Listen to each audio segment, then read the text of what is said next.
今回のテーマは手話で雑談。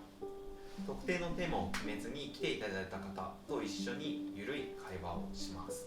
過去にはろう者であるフグくんや手話の他にも5カ国語を身につけているサメとの会話、手話方針養成講座に通っているウニみかんとの会話を実施しました。しかしながら私の性格が出ているのか、内容が硬い会話になっていて、もうちょっと楽しそうなゆるい会話はできないんですか？できますよねっていう意見をいただくこともありました。今日はですね、ちゃんと雑談をしようと思います。雑談しますよ。雑談します。ではスタートです。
で入院させていただきましたはいもうそこでもそんなところでパソコン開くんだと思って見てました、してないち